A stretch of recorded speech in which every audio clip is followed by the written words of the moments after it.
दोस्तों let's see the question है हमारे पास an organic compound a molecular formula दे रखा है C8H16O2 was hydrolysed with dilute sulfuric acid to give a carboxylic acid B and an alcohol C. Oxidation of C with chromic acid product produce B and C on dehydration gives but 1 in. Write equation for the reaction involved. ठीक है, हमें reaction लिखनी है तो देखते हैं हमारे पास क्या रिएक्शन हो रही बेटा।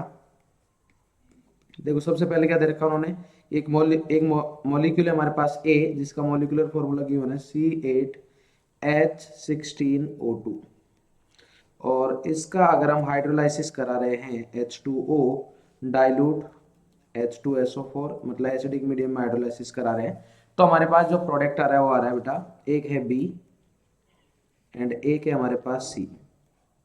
क्लियर है। अब उन्होंने बोला है कि हमारे पास बी क्या है, कार्बोक्सिलिक एसिड, कार्बोक्सिलिक एसिड और जो सी है हमारे पास वो है एल्कोहल। अब उन्होंने बोला है कि ऑक्सीडेशन ऑफ सी, सी का ऑक्सीडेशन के बाद क्या मिल रहा है हमें, अगर मैं सी का ऑक्सीडेशन कराता हूं तो हमारे पास हमें प्रोडक्ट मिल रहा है विद क्रोमिक एसिड।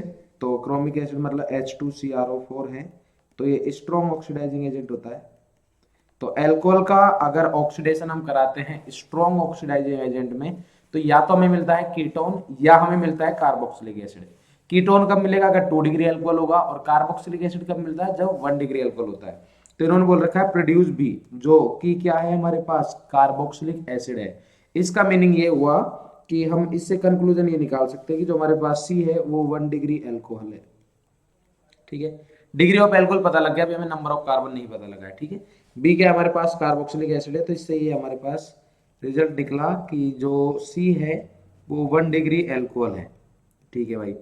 अब इसके बाद उन्होंने क्या बोला है कि सी का अगर मैं हाइड्रोजनेस डिहाइड्रेशन करता हूं, ठीक है, डिहाइड्रेशन मतलब हीट करते हैं अपन, -H2O रिमूव होता है तो हमारे पास जो प्रोडक्ट मिल रहा है वो मिल रहा है ब्यूट 1 इन। क्या मिल रहा है, ब्यूट 1 इन मतलब CH3 CH2 CH double bond CH2, ये हो गया ब्यूट 1 इन, ब्यूट 1 इन। इसका मीनिंग क्या हुआ, इसका मतलब ये है कि जो C 1 डिग्री एल्कोहल जो हमने अभी तक डिसाइड किया था वो क्या है बेटा हमारे पास, वो 4 कार्बन है, उसमें कितने कार्बन है, 4 और 1 डिग्री है तो हम डायरेक्टली बता सकते हैं कि हमारे पास सी आ जाता है इधर से।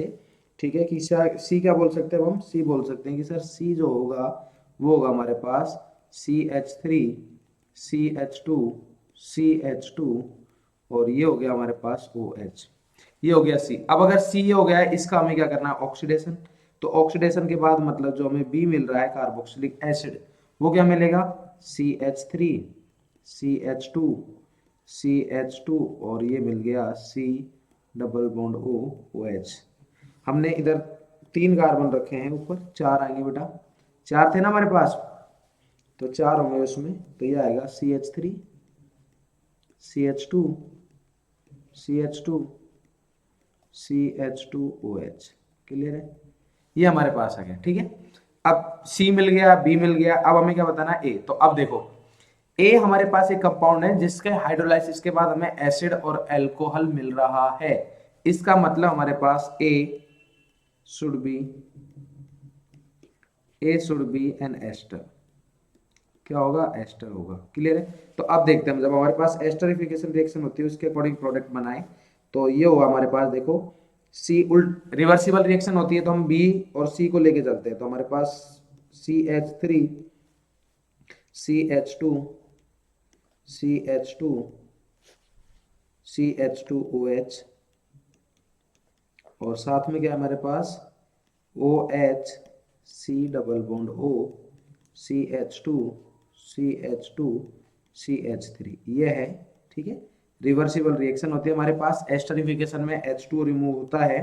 ठीक है, तो इधर क्या आएगा हमारे पास, एसिड का OH और कार्बोक्सिलिक एल्कोहल का H, ये निकलेगा और इधर से हमारे पास जो प्रोडक्ट बनेगा वो क्या बनेगा बेटा, CH3, उसके बाद आएंगे CH2 कितने, 3 CH2 देन O, देन फिर से C डबल बॉन्ड O और इसके बाद आएंगे हमारे पास सी एच, एक सेकेंड, नेक्स्ट लाइन में लिख देता हूँ इसको।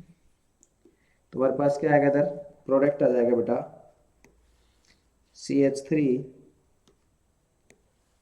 CH3 माइनस H2 है ना, CH3 CH2 CH2 CH2 और देन आएगा हमारे पास O, C double bond O, CH2 CH2 CH3, ये आ गया हमारे पास। और ये क्या है, A, ये क्या है हमारे पास A। तो अब अगर आपको फाइनल रिएक्शन लिखनी है तो अब आप क्या लिख सकते हो कि यही फाइनल रिएक्शन हो गया हमारे पास। अब इनका नेम लिख दो। तो A क्या हो जाएगा हमारे पास, A इज इक्वल टू, तो फाइनल आंसर लिखेंगे बेटा हम A क्या होगा हमारे पास, CH3 CH2 CH2 O, sorry एक CH2 और आएगा, 4 कार्बन थे, CH2 O, C double bond O, CH2 CH2 CH3, ये तो आ गया हमारे पास A। ठीक है, अगर इसका हम नेम लिखे तो नेम क्या आएगा हमारे पास, नेम आ जाएगा, 4 कार्बन ही है तो ये आ गया ब्यूटाइल, उसके बाद ब्यूटेनोएट। क्लियर है। अब उन्होंने बी क्या बोल रखा है हमारे पास, बी बोला है उन्होंने कार्बोक्सिलिक एसिड, तो बी हो गया हमारे पास, ये कंपाउंड है बी। ठीक है, और ये क्या हमारे पास सी। तो बी का नेम क्या हो जाएगा हमारे पास, बी विल बी, बी आएगा बेटा CH3 CH2 CH2 C double bond O OH, ये क्या हो जाएगा बेटा, ब्यूटेनोइक एसिड। क्या हो जाएगा, ब्यूटेनोइक एसिड। क्लियर है। और लास्ट है हमारे पास C क्या होगा, CH3 CH2 CH2 और आएगा हमारे पास CH2OH। क्लियर है बेटा, ब्यूटेन 1 ऑल। क्या आएगा बेटा, ब्यूटेन 1 ऑल। क्लियर है। तो ये हमारा फाइनल आंसर हो गया। आई होप आपको अच्छे समझ में आ गया होगा। All the very best, thank you.